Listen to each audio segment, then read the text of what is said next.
at that point, you're not there to play it safe. Like, if you're not taking risks, you're not competing. It's empowering, you know? I mean, anybody who's done a CrossFit workout, you finish your CrossFit workout, and you're like, I'm on top of the world. Yeah. Like a hunger for competition and like that super intense structure, routine. I still had that desire. Listen to the way people feel and the motivations for doing the things that they did.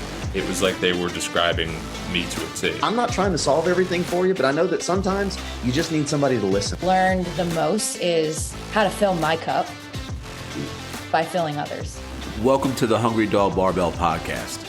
Join me as I talk with passionate people about their life's failures and successes, and most importantly, what keeps them hungry for more.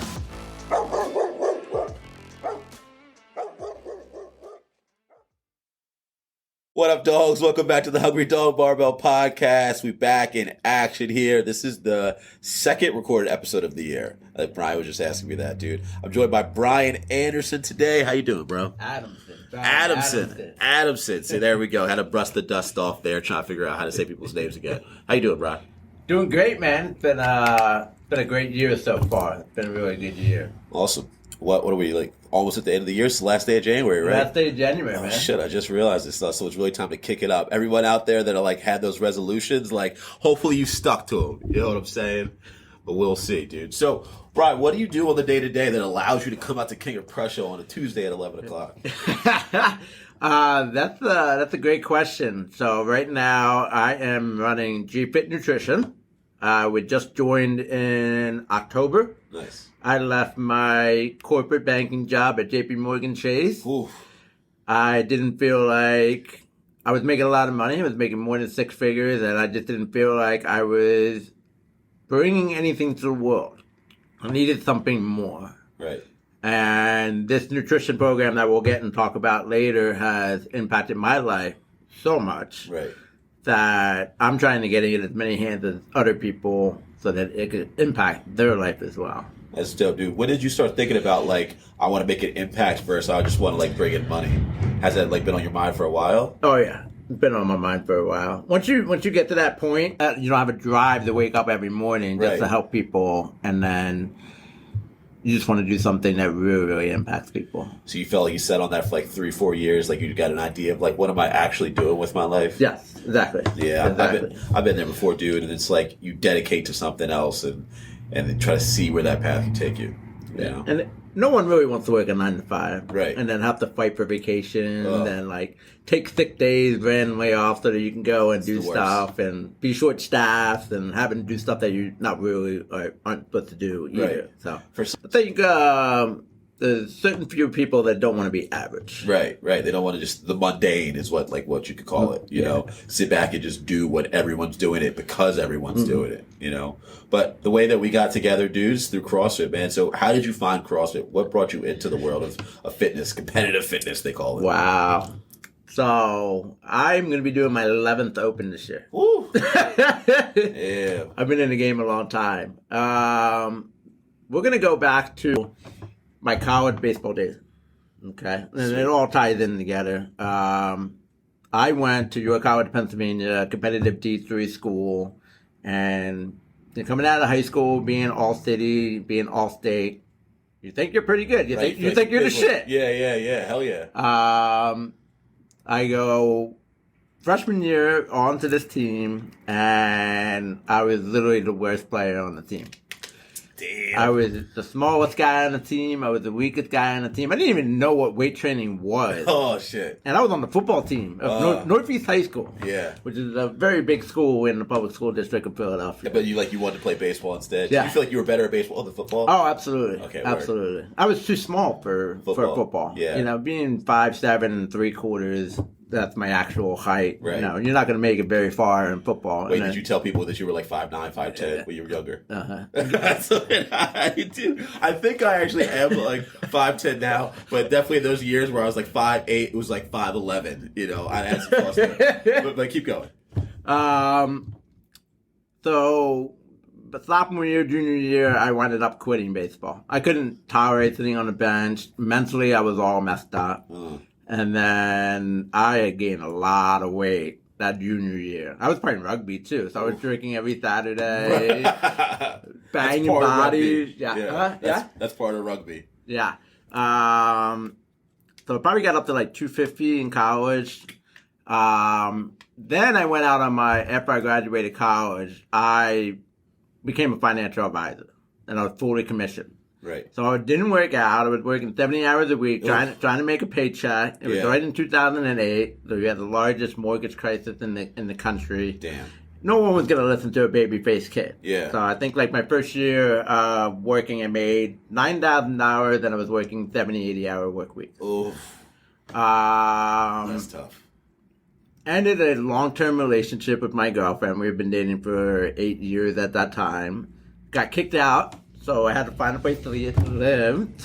Then I was couch surfing my buddy's couch in Lancaster, PA. Oh, it's a perfect storm right now. Found out that he was doing a Tough Mudder. He's like, bro, you got to do it with me. I'm like, no, I don't want to run. Right. You know, I'm not a runner. But he showed me a video of this military vet that had both of his legs from the knees down blown off, and he was doing the Tough Mudder. Oh, shit. He's literally crawling, doing the Tough Mudder, and this is a 3-minute video. Yeah. And I was like, sign me up. Right. So went in, did that whole craze when the Tough Mudder came, then the Spartan race came. Yeah. So big. Right. I was crazy enough where I did the Ultra Spartan race. I had no money. I volunteered for the race registration. So I drove up the night before, slept in my truck, woke up at 5 a.m., did the race registration from 5 to 11, packed up, geared my stuff, and did a 20, I think it wound up being a 29-mile race. Damn. Finished in the dark. I couldn't wear my hearing aids because there was water obstacles. So for those of you who don't know me, I'm completely hard of hearing. So in the dark, couldn't hear anything, and then I wound up in the Ultra Spartan race, got into my truck, and then drove 8 hours back home. Oh my God. And then I thought I was done. Well, I did a marathon after that, but then I thought I was done. But I was still heavy. I was still like 250, 260. Right. Damn. Left Lancaster, moved back to Philadelphia. I was 265 around this. I met Mark. Mark is one of the owners of GFIt Nutrition. He's also the owner of CrossFit Prime. Well, I forgot to tell you how I got into CrossFit before that, so let's just scratch that. Right after that Spartan race, I was still in York, PA. What, the first one or the first one? Okay. Yeah. I saw Rich Froning win, I think it was 2013? Win the 2013 games or 2014 game? 2014 was his last year. 2014, and that was when it was actually on TV. Right. And I said, I'm going to go do that. Right. I went to CrossFit York, which is run by Rusty Marisol. He's very familiar on this area because he does a lot of barbell competition. Right. And my first WOD was burpees, heavy wall balls, and kettlebell swing. Oof. And I think it was 3 rounds. When was and the last time you had worked out before that, though? It took me 20 minutes to finish that.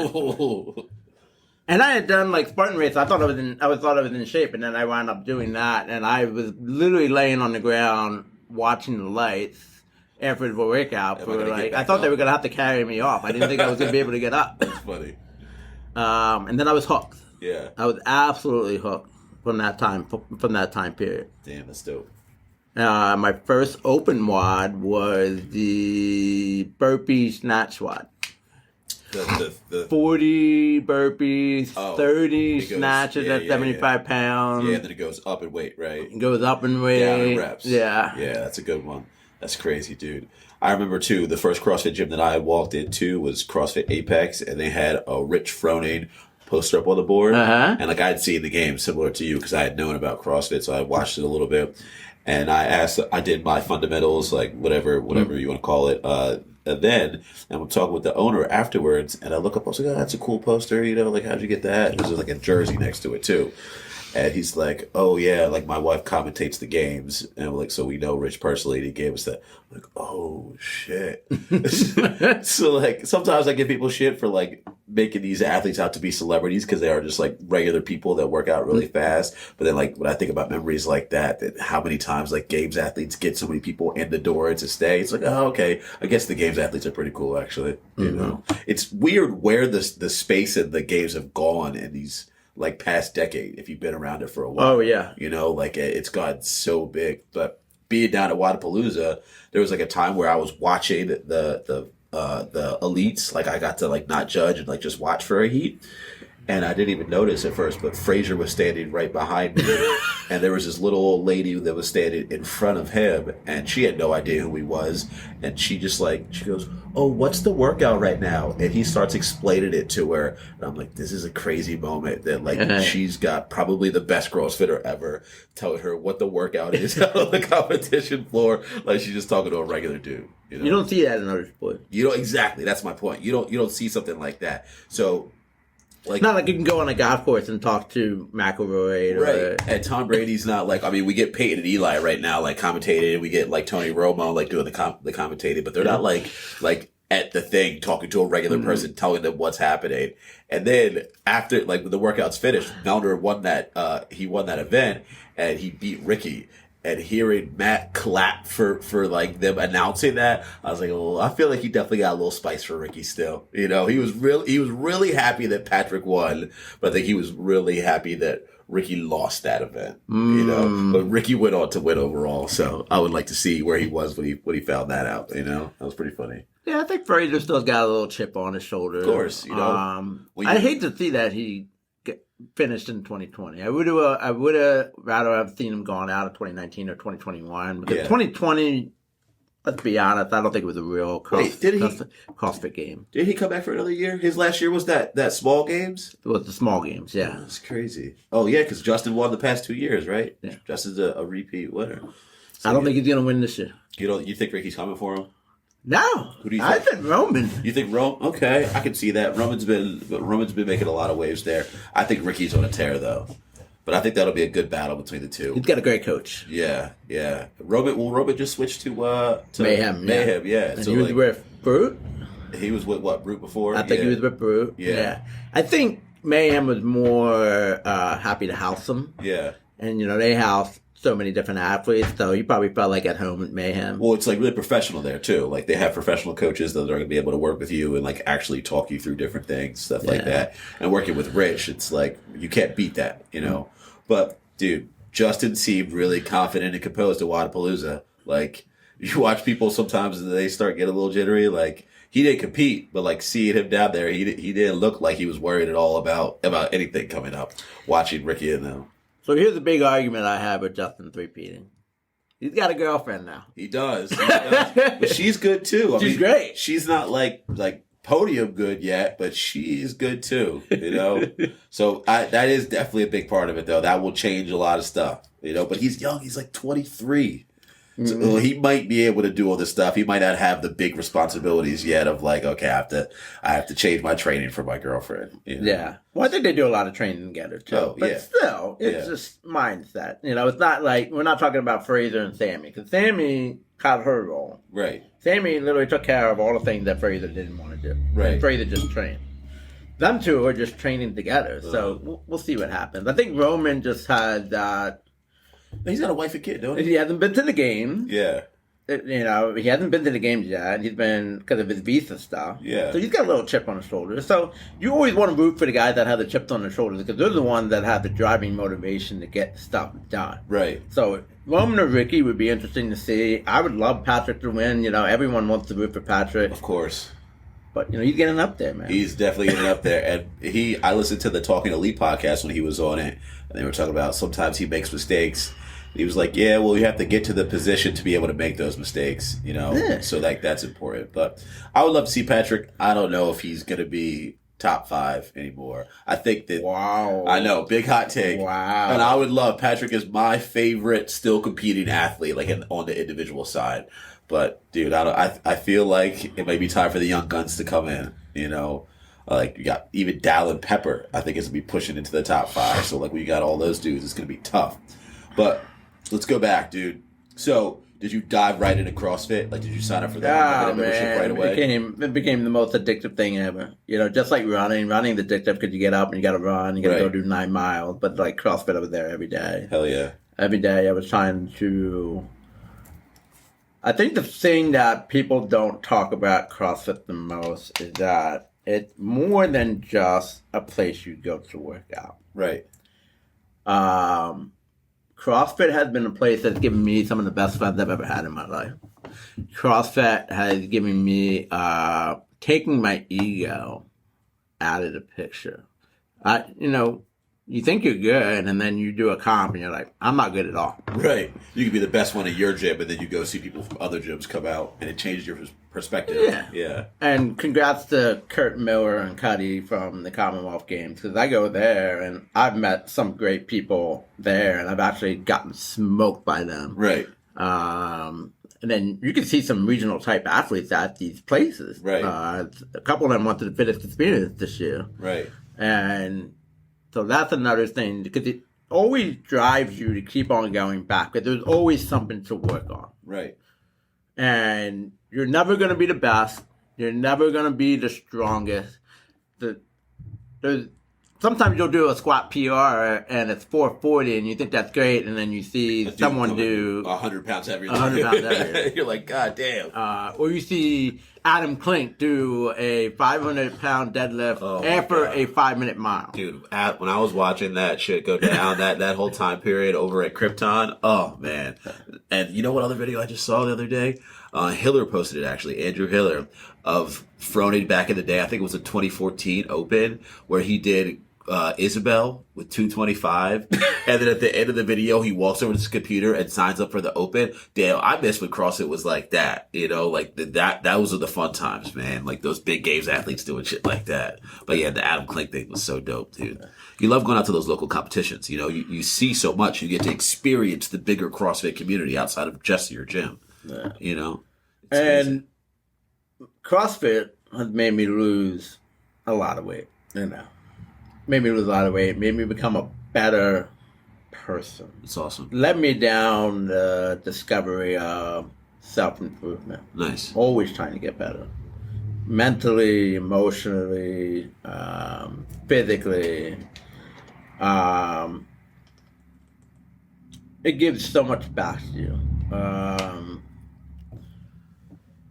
You can't bring your best self to other people if you don't constantly work on yourself. Right.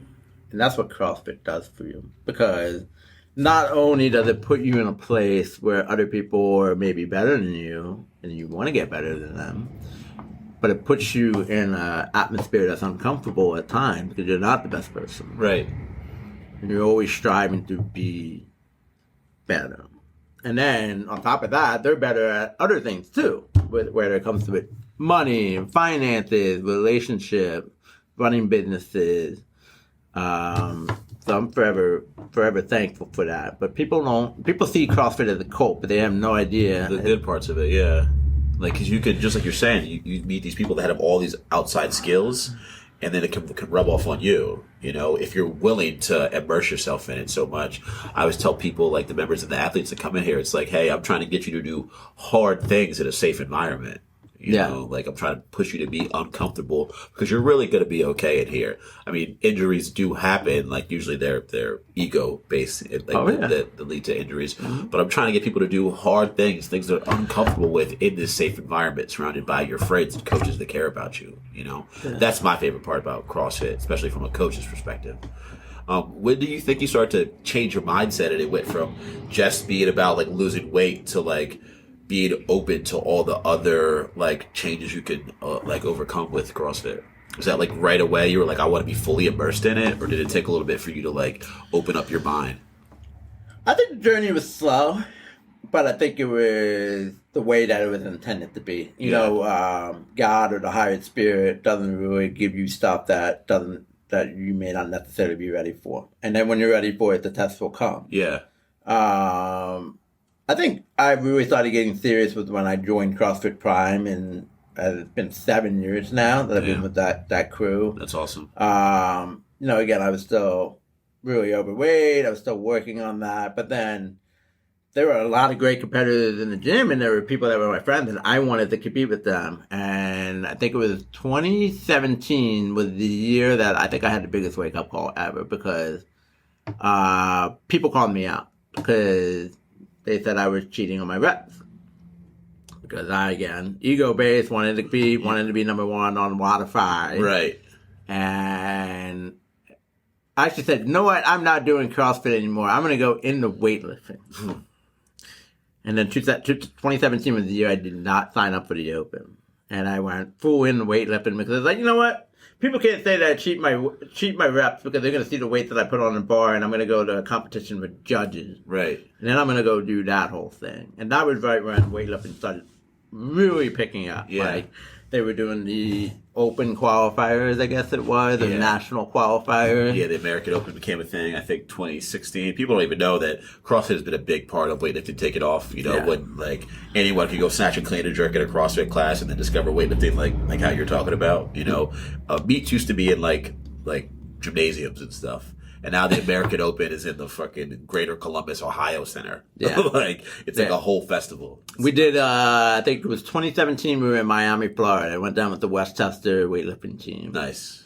And that was an experience. I was 105 plus, and I was definitely the smallest guy right in the out there. Plus. And for those of you that don't know, 105 plus kilos is over 231 pounds. Yeah, it's like not really that big in the grand scheme of things. Right. You know? I was competing with guys that were like 300 pounds and stuff like that. So it was very interesting. It was a great experience. And then that's when I came back in 2018, and it said, you know what, I'm tired of where I am. I'm tired of being stuck in the mud. There's something more that I need to do to get myself more out of the comfort zone.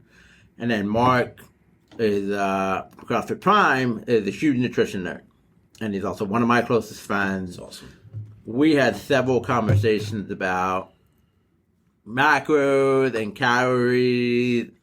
And he's talking to the kid that grew up eating ramen noodles, Pop-Tarts, Mr. Cheese pierogies, Pop-Tarts, facts, 2 peanut butter and jelly sandwiches on white Stroman bread for lunch at school. Yeah. So I had it was still 2018, so I was 20, I was trying to do math in my head right now. But I was 30 years old at the time, and I still didn't know what food was. Right. What nutrition was. Right. And he created the GFIt nutrition program /app, which is what I'm working on now. And I went through that and really learned about food and ended up losing a tremendous amount of weight. I got down to 220, 225 at one point, and then that's when I finished, I think, third in the Open in the gym and really starting to get involved. And then 2020 is when I got my first bar muscle up after 8 years of doing CrossFit. Damn. You know, things don't come easy to people. Like, everyone's like, oh, you have an amazing strength, but like, I couldn't do gymnastics to save my life. Right. I couldn't do butterfly pull-ups. I couldn't do bar muscle-ups. I couldn't really do handstand push-ups or handstand walks. So, like I said, there's always something to work on and something to strive for. And after 8 years, still getting those PRs and still learning new movements, it's like, damn, that's exciting. You know? Yeah. It always brings you... CrossFit finds a way to bring you back in. Yeah. To keep you driving and keep you going. Right. So right now, how I want to keep on going is do well in local comps, do well in the Open, learn new skills. Right now, the new skill that I'm trying to learn is stringing ring muscle up. Oh, hell yeah. I feel that. It's a hard lesson to learn. Yeah. It's crazy. I have ebbs and flows. And to see where I was before, it's like, all right, I know what I need to do to be in the fittest portion of my life. Now I have to have the dedication again to do it. Because I was similar to you. You know, I went to strictly weightlifting for a while, and you get bored with that. You know, well, you do. At least I did, like always doing the same lifts. And I'm like a technique guy over just like quantity of exercise guy. I would rather be better at like a few things than just be moderate at all of the things. Okay. You know, but CrossFit's fun. You know, that's like a big part of exercise and living a full life to me. Like, it's enjoyable to do a class with all of your friends and suffer together.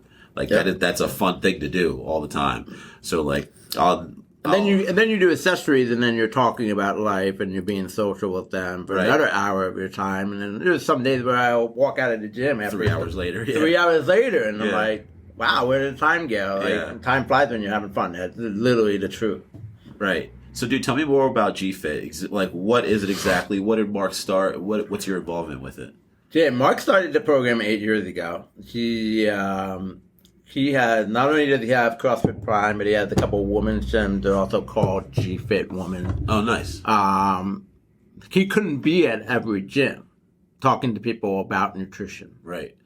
So him and his best friend Luke, they coded a whole website, a whole app, a platform where people can go on and literally have Mark on a virtual app. Oh, that's dope. And go through a 28-day challenge.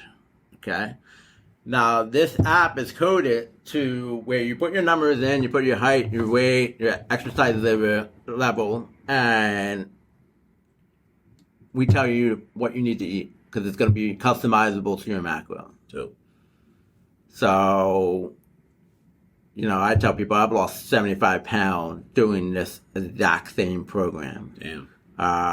Recently, after 6 months, because I did 6 months of nothing but traveling, I restarted the GFIt challenge along with other affiliates that we're getting on board right now. Right. In January 9th, and I'm down 9 pounds and 1.75 inches off my waist right now. Damn. And that's 22 days into it. Right. So we got another full week to go. I'd love to lose another pound and a half. Right. And then be good for the Open, like stay consistent and be like that for the Open. I came aboard in October, really hadn't gotten outside of his natural market. And I was like, dude, this is gold. Like, you need to get this in many people's hands as possible. Yeah. And I don't think I would have jumped into it if A, the timing wasn't right, and B, I'm just naturally good at sales. I'm naturally good at getting people. I'm very, I guess, persuasive, I guess, because that's my passive-aggressive personality. I'm very good at getting people to do things that they wouldn't normally do. Yeah, that's a home skill you've had. You've worked at that for years, you know? Like being persuasive and selling skills, you know? Yeah. And I can speak to it. Like, I've actually done it. It's so much easier to sell stuff when you've actually done it. Like, it's made an impact. You have a personal investment in it, Yeah. Yeah, it's awesome. Like, if I was trying to sell investments to you, which I did for 12 years of my life, I could do it, but I actually really didn't even have money myself. Right. You're just speaking to it, not really. I was just speaking to it. Yeah. And I was doing psychology, trying to get you to do things outside of your comfort zone because you're so used to having just cash sitting in your bank account that you've never invested in the stock market. My whole job was just to get you to take that next step and get outside of your comfort zone. Yeah. So literally what I'm doing, I'm just replacing finances with health now. Yeah. Trying to get you out of that comfort zone. Our mission is really just to try to stop the obesity craziness that's going on in this world. There's so many people that are unhealthy. I think they did a study, like 60-70% of Americans are considered obese right now. Damn. Which is insane. Yeah. My father, my grandfather had a triple bypass surgery when he was like 55. Ooh, I was going to ask, like, how old was he? That's way too young, you know, to be go. I mean, there's not really an age limit on that, but like, honestly, you should be not maybe in the prime of your life, but still close to it at 55, you know? Yeah. People don't know a lot of stuff that's out there because we've been, you know, like you said Pop-Tarts as soon as we started talking about food that we ate as kids, and that was like a normal thing. Yeah, the 90s was all about like quick fast food. Yeah. You know? And have you actually looked at the ingredients of Pop-Tart? I try not to. That was like one of my Pop-Tarts and freaking Lipton iced tea.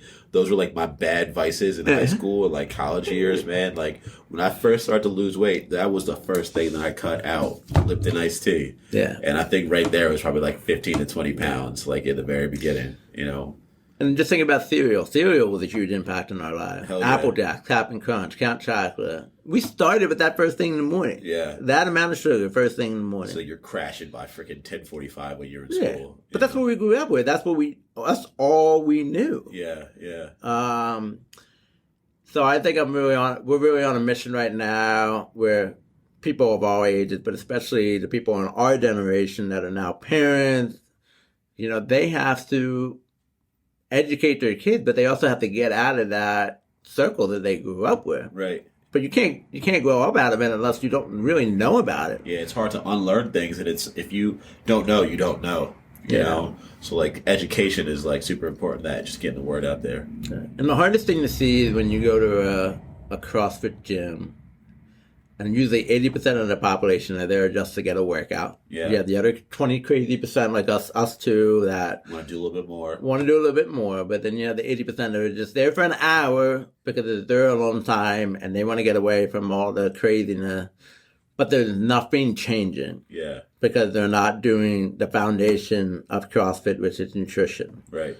And we really want to help everyone learn as much as they can. And that's what I love about this app. You get a video every day that explains to you about nutrition in the simplest terms that you can ever think of. It's like a free master school. That's awesome. It really is. Yeah. And all the recipes that we created, Janet, his wife, created, they're all doable. And if you don't know how to cook, I didn't know how to cook. I had to figure it out. But, going off the instructions, I can cook food now that I never thought I would ever cook. Yeah. I thought I would literally have to find a girlfriend or a wife to have these people make the food. Yeah, I learned how to cook at the beginning of my fitness journey. It was just literally start off super simple with chicken, rice, and broccoli. And then you put small steps together like that, like make it a little bit more, add like some spices in, figure out how to cook with like olive oil and shit like that. And you just keep going, It's important to keep going along the journey. To never just like stop, like this is too hard. Absolutely. So dude, what are like the biggest pros from changing your diet up, like the impacts that you saw on yourself outside of just losing weight? What are some things that improved? Confidence, man. Self-esteem. Hell yeah. So I lost the majority of my weight when I was still in my banking career. I was an average performer in the banking world. I was just doing enough to just get by. Then I became one of the number one producers in the country. Damn. And that was all because I was leaner, I had more energy, I had more confidence. That made me go out, get better suits. That made me listen to more self-improvement podcasts. That made me listen to more sales podcasts. Hell yeah. It's like, nutrition is key to literally anything that you do with self-improvement. Because, like I said before, earlier in this big podcast, you can't love others until you love yourself first. Right. And how you love yourself is how you take care of yourself. And when you walk around every day, people will look up to you if they see how well that you're taking care of yourself. They will then start to ask you questions. They become drawn to you, right? People come running to you. People feel that energy. Yeah. That's what I'm just trying to bring about to the world. There's so many people that are just walking through life. And, me growing up, disabled. I've been homeless at a certain period in my life. I've been extremely overweight at a certain period in my life. I battled with Percocet addiction at some point in my life. Right. That's 4 bottoms in life that most people probably will never experience before. Before you're 40 years old too, so that's battling a lot early in life. Yeah. But you can get out of that. Yeah. But most people just have one thing happen to them and think that's it. That's their life. Yeah. So nutrition really is a wake-up call because it's something that's controllable. People don't think it's controllable. Yeah.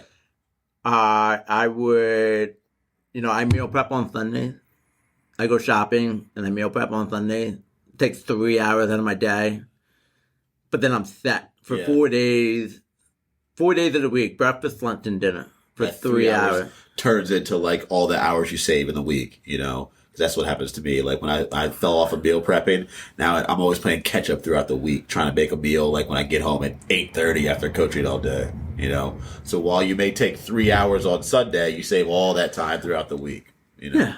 So it's an investment, just like you talked about with money earlier. And the thing is, you can multitask while you cook. You can listen to podcasts. You can put a podcast in. You can do stuff on your phone. Right. You know, there's stuff that we can do now that we couldn't do 10 years ago. Yeah. Do you put that in a GFIt about like telling people like, hey, this is the best practices for how to prep? You know, if you start off your potatoes or whatever, you put those in the oven, then you can do the other smaller things. Like, is there stuff like that, like tips to, for people to tackle meal prepping in GFIt?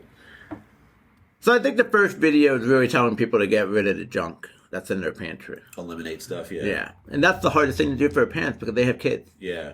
So they want to have the like, all right, I need my child to get away from me, so I'm going to give him a box of whatever his favorite snack. Then I know he's going to go sit on his couch and be on a tablet. But then that's in your pantry, so you can go into there whenever you want and to. Eat it too. At my level one, I remember years ago, like I took it here with Amy, and she said, if it's in the house, you're going to eat it. Oh, yeah. If it's in the house, you're going to eat it. You know, like you got to get rid of it. Like finish it when you go home, and then from there, don't buy it again. I can't buy peanut butter. Right. I love peanut butter. If it's in the house, you got to eat it. And then the second thing, like on nutrition, was don't go shopping when you're hungry. Yeah. Because that's going to do you in so bad. Go shopping with a plan. So I think that's the good thing about GFIt is that you can set your meals that you want to eat. There's so many different meals. It's not just chicken and rice. There's so many different meals. But you can literally just go in there, pick your meal, go to the store, buy just those ingredients. Right. And then go home. You have go home, and then start making it. That's awesome. Yeah. So, dude, I want to know a little bit more about you. Like, I've had people in my classes with hearing impairments and all of other things. And some things they talk to me is about, like, overcoming just having that initial conversation. Because, like, people may not know. Was it hard for you to, like, broach in the CrossFit class, like, telling the coach, like, hey, just to let you know, like, I have a hearing impairment, but I've lived with it my whole life. Like, I know what to do. Is it hard for you to have that conversation with people? I've never had that conversation in the CrossFit community. You're able to just go in? But I think that's just my personality. Yeah. I think in the very beginning years of my life, very conscious of being hard of hearing. Yeah. Even in high school and college, I was conscious of my hearing impairment in terms of trying to get a relationship with a significant other. Because I always thought that people were gonna, well, why go date Bryan when he's hard of hearing, he's disabled, when I can go out and date a regular average male? Right. Get those thoughts in your head. Just stuck in your head. Yeah. And then CrossFit, that's never really, I don't think this is probably the first really conversation that we've had about it in CrossFit. Like, I think just so natural, and like I've gotten to the point where it doesn't even faze me anymore. So I like to say that my greatest weakness in my life has become my greatest strength. Right. And the reason why I say that is people don't realize that when you're hard of hearing, you have to focus and pay attention so much more to conversation. Right. You have to lip read. You have to see emotions in people's faces to understand what they're saying. And that really does become your greatest strength, because how many people's attention spans nowadays is just non-existent? Yeah, you're like locked in all the time. Most people are not like that at all. Yeah. Like, I've seen people have full conversations with people and they're looking at the phone the entire time doing TikTok or Instagram. So I don't think that's ever been a huge impact. I would just say it's been my greatest strength. And, people are like shocked when I tell them what my job is. It's like, yeah, I call people and tell them to do stuff. Like, what? Yeah. And I said, when we go out to restaurants, you know who calls to set the reservation? The deaf guy. Right. Like you're able to do those things. Like you're all locked in. Yeah, and the technology has been great nowadays. Now me and you can have a conversation. You can call me on my phone and you just go right Bluetooth right into my hearing aid. Yeah, my mom has that. I would say the only annoying thing about being hard of hearing in CrossFit is when it gets super hot, 90 degrees. I can't wear my hearing aid. Yeah. Because once water gets into them, they'll die, or they'll be out of commission for a couple hours, and then you got to put them in some vents to get the water to suck out of them. So that's the hardest thing. But when you're doing a workout, actually ask yourself, do you actually hear the music if you're absolutely blacking out about your workout? I say that all the time. I say that all the time. I go slower now, so I hear the music a little bit more. I'm like, you can feel the vibe of it. You can feel maybe the beat. But if you are singing along completely to a song, you are not going hard enough. And if it's one of those workouts where you don't need to go super hard, then that's okay. But for most of them, you shouldn't be fucking sitting there rapping along to songs the whole time. Even if you're going for 80% lift, you should be so focused and so dialed in, you're not singing along to that song at all. Yeah, because I'd be fucking dying. Look at workouts. That workout we talked about earlier, the 8-minute one, I have no idea what was going on around me. Like, I was dying on those burpees and deadlifts. Yeah, because it's such a mental game. You're trying to push yourself out of the comfort zone, but then the whole time your brain, slow down. I don't want to go this fast. This hurts. And then that's the beauty of CrossFit is that you're fighting your inner demons the whole time you're doing a workout. Right. It's not really the skill or the activity level that you have. I think that's why they always said the better you get at CrossFit, the harder it gets. Exactly. And people never understand that. Right, because you could go harder and faster, and then you're telling yourself, just like when you first started, I want to stop, I want to rest. Okay, don't stop, don't rest. That's exactly what I'm trying to go through right now. Like, that's my open prep, is like telling myself this doesn't hurt as much as you may think it does. Mm-hmm. You are all right. Like, we redid like the wall walk workout from last year, and I did better this time simply because when we did it in the open, I was like, oh, this is fucking going to hurt so bad. And I was just thinking about that the whole time I was doing the workout versus this time. I wish I wasn't 10 pounds heavier for this. Exactly. This time I was like, this is just another workout. This doesn't hurt that bad. Get the wall walk over with. They're not that hard. They're not that hard, because you tell yourself this is so bad, and you let yourself believe that, Yeah. It's awful, man. It's all a mental game. Belief is the best thing. I mean, if you can believe in doing things, you'll go further in life than most people. Right. All my life, I've had people tell me that I wouldn't be able to do things, and I'm here right now. And I had people tell me I wasn't gonna be anybody. I had tell people that I wasn't gonna go through regular education. I had people tell me that I wasn't gonna go to college. I wasn't gonna play college sport. I had people that told me I was going to live on Social Security disability income for the rest of my life. Those things really try to make me believe that anything is possible. So there's such limiting beliefs out there. And I think when you talk to CrossFit, you see a lot of people, because you're a coach, people will vomit on you about stuff that's wrong in their lives. So you listen to a lot of stuff. Yeah, all day. People are telling me why they can't do something, and all of the reasons. And I'm like, well, how about you just change that mindset and you believe that you can do it, Because I just had this conversation with someone else the other day. Hey, you've been telling yourself this for however long. How about you try the other because you never have before? Yeah. Try the other mindset because you've never done it before, and let's just see. Right. Because what are you going to lose? You're already in this position where you feel like you can't be stronger, faster, better, look better, any of those things. You already have that mindset right now, and it has you in this place. But you claim you want to get to this next place. So how about you just change your mindset and see what happens? Yeah. Because you're not going to regress. You're not going to go back by having a better mindset. If anything, you'll be in the same place or better. So let's just see what's going to happen with it. And we have a close friend, Amanda Duran. You work with her right now. She wants that bar muscle up really bad. Yeah, man. She's been working. She's a super hard worker, and she definitely is a big case of can have negative self-talk.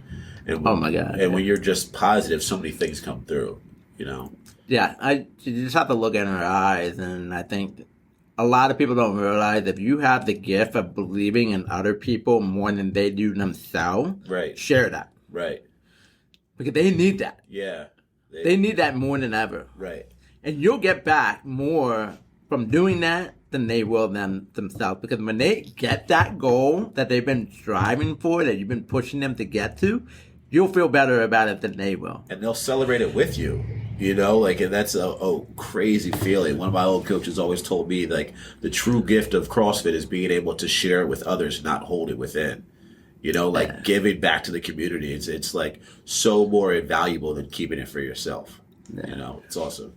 I think the one thing I want to leave everyone here and I think if you would share this message too, if you want to accomplish something, make it your number one priority. And don't wait for the disastrous, traumatized wake-up call. Right. People don't act until they get a divorce that they never thought they were going to get, or they get fired from the job that they never thought they were going to get. And even if those things happen, take them for what they are worth, because it's life telling you to do something that you need to do, and it had to teach you the absolute hardest way. And don't take it as woe is me. Yeah. So many people take things woe is me nowadays. It's just a lesson. They take it like I'm not meant to do this thing. Yeah. You know. Yeah, that's awesome, dude. Before we get out of here, bro, I want to ask you, what are you most hungry for right now? What's driving you? What's motivating you to keep going? There's a lot of people that think I'm absolutely batshit crazy for leaving a 6-figure job to help get this company off the ground. But we see this company as being $100 million company, because it just impacts so many different people. Right. And we see the impact that is happening right now. And I think that's what I'm most hungry for, just changing people's lives and having them go through the experience that I went through. And then it just goes back to that story I say that people tell you can't do something. Yeah. And then you become on a mission to prove them wrong. Yeah. When in actuality, you're proving yourself wrong. Right. Because you took that risk, but now you got to go out and do it. Yeah. So I think that's what I'm most hungry for right now. Hell yeah, dude. I love that, man. We talked about earlier with Roman and Ricky, yo, like proving people wrong and like being the underdog is like a big motivator, you know? So I think that's awesome that you're on that journey right now, man. Bryan, it's been an awesome episode, man. It's been great talking with you, dude. You got, like, we already shared some last words here. You got anything else for the people before we get out of here? Be happy, man. Life is like a video game. It's just challenges and challenges. Just be happy. Right. Be happy that you get to wake up every day. Yeah. And I always tell people, why are you so positive? Like, if we were in a room, pick any room, and you told everyone to throw their problems inside the circle, and you read everyone's problems, you take your problems away. Right. Because you don't realize how hard people's lives are. Yeah. That's what I love about CrossFit. You come in, you put a smile on your face every day, you bring your best self, but you should bring your best self to anywhere. Yeah, that's awesome. That's deep, dude. Like, life is short and meaningful. Enjoy that shit. Yeah. You know, try to enjoy it just like you would a CrossFit class every day, man. On that note, peeps, we're going to get out of here. Peace.